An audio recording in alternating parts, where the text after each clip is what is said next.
It now gives me great pleasure to introduce our guest speaker for today's ceremony, Senior Chief Joseph Speranza.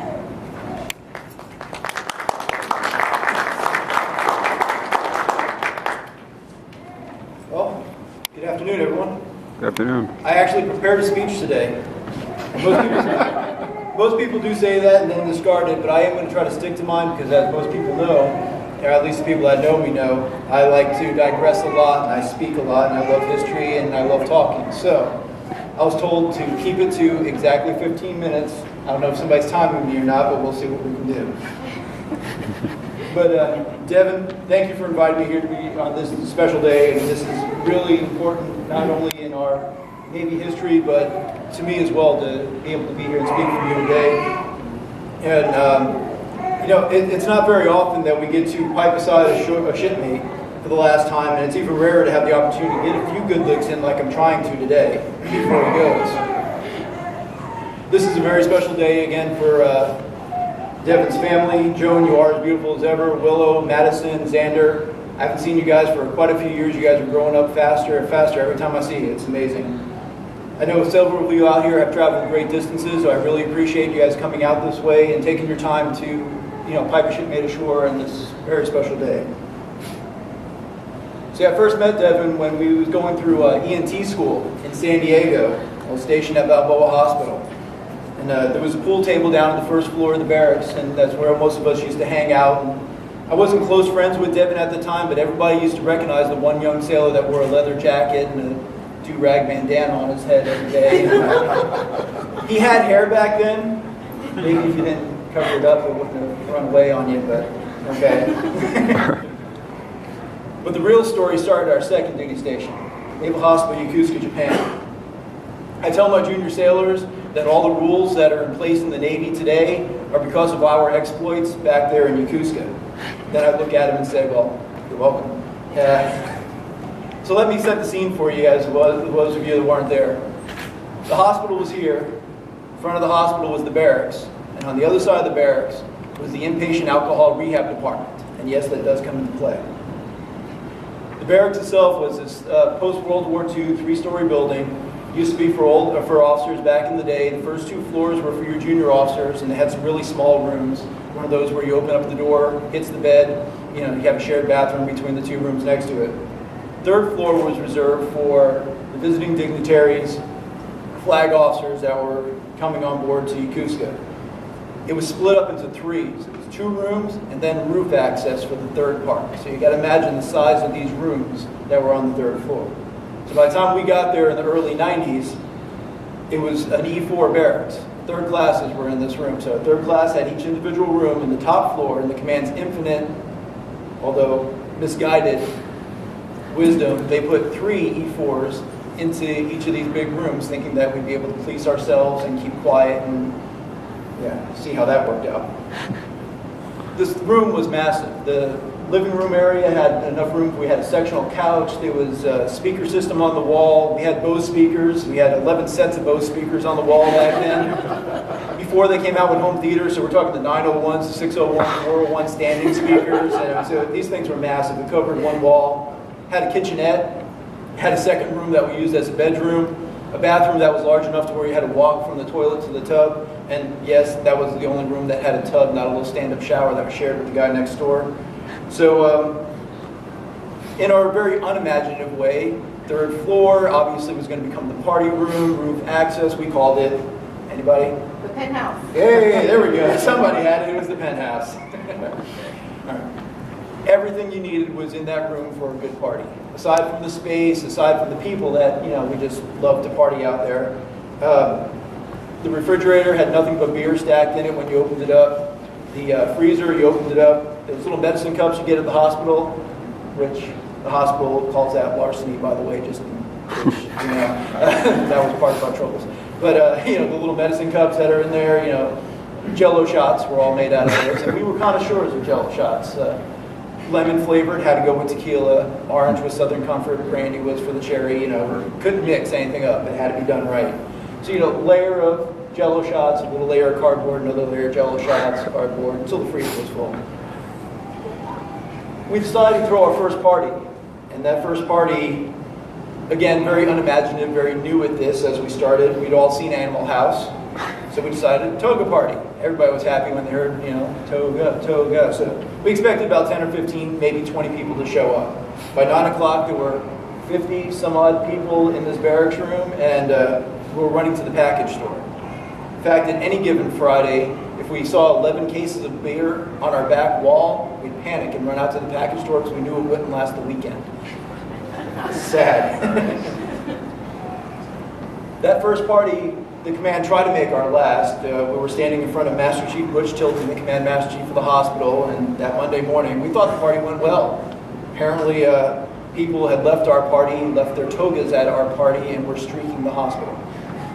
So, yeah, he tried to discourage us from having more parties. That just encouraged us, and we said we had to outdo ourselves. And every weekend for 2.5 years, we had a party, and my memory only, without the video and the pictures, I can remember about 5 of them.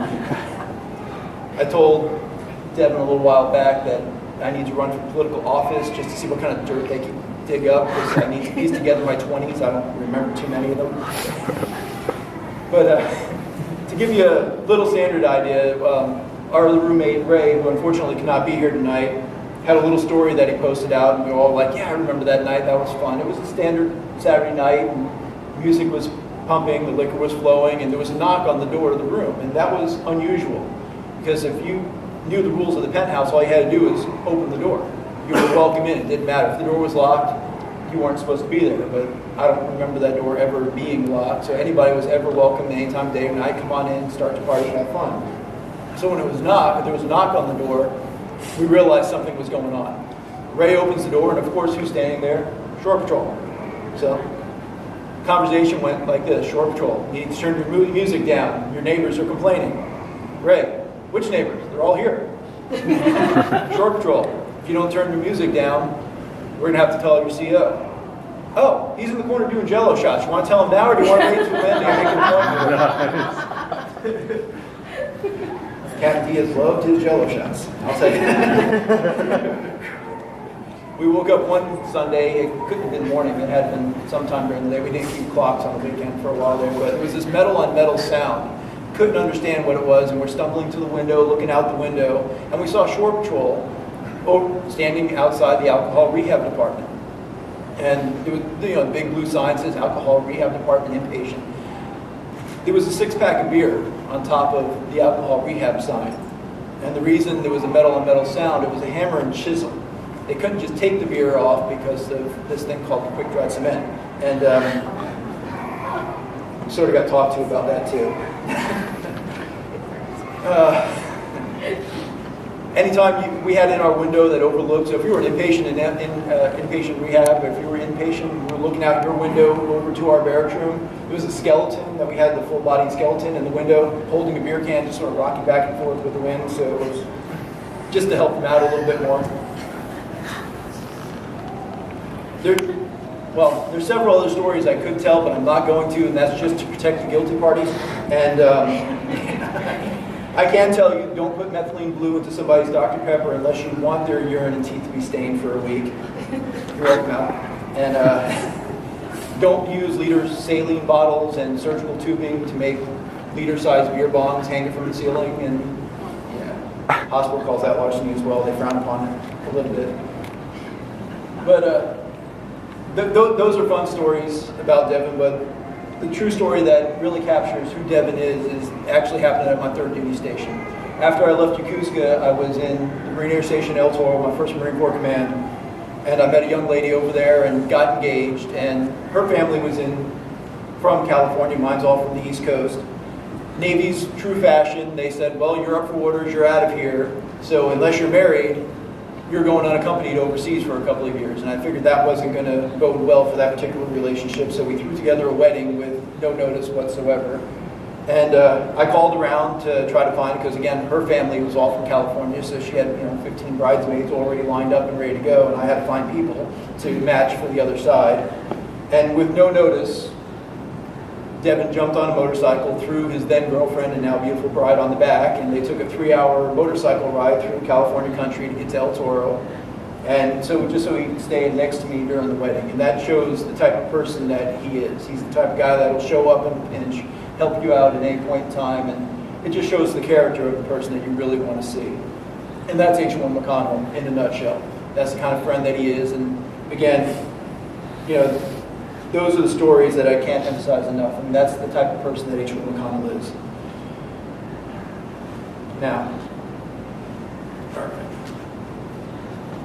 So what brings us here today? Retirement ceremony. Retirement from military service. And to break it down for you, military service, just break down the words for you. Military is easy. It's, your armed forces, serving in your military, your country's armed forces. The word service, to serve. You're a servant for your country during this time frame. Right? You spent 20 years serving your country, doing whatever the Navy asked you to do, whenever they told you to do it, wherever they told you to go. That's military service. People do 1 tour in the military, 2 tours in the service. That's what most people do. And that's a good thing. They should feel proud that they did time in the service and they served their country. You spent 20 years serving your country. And that means more than anything that you can combine. That should be a singular point of pride that you have in there, that you served your country for a 20-year period of time. And that's, I have this unique view. I work down at Navy Personnel Command in Millington, and I work in placement. So I see all of the billets that are in the Navy. We're the ones who have to tell the detailers who to advertise, what billets to put out there. And I can tell you that if you add up every single billet that the United States Navy has, add it to every single billet that the Marine Corps has, the Coast Guard, the Army, and the Air Force, and then you compare that number divided by the number of people that are in the United States of America, less than 1%.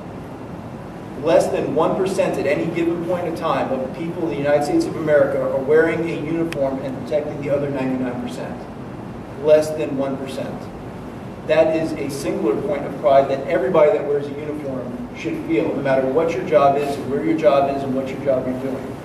You did that for 20 years. I'm proud to be part of that 1%. You were part of that 1% for 20 years. And that's got to be something nobody can ever take away from you, or nobody can ever do anything about. Part of that 1% for a 20-year period of time. It's a phenomenal thing to have. Phenomenal point. So again, it's both an exciting experience and it's a little sad getting dressed up for this final time. Sending our shipmates or honoring our shipmates one more time before we send. Because in a few minutes, Devin will, with very few simple words, transfer the burdens, the joys, and the responsibilities of his career to the next generation of sailors. In that single moment, the torch of responsibility will be passed. But what makes this even more meaningful is knowing that the torch now burns even brighter and stronger because of the unique character of the man, the leader, and the Navy sailor who carried it. Devin, I am thrilled that you asked me to speak here today, and more importantly, I'm honored to call you a friend. Thank you.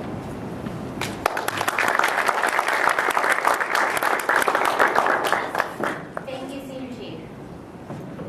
Navy Recruiting District Seattle's commanding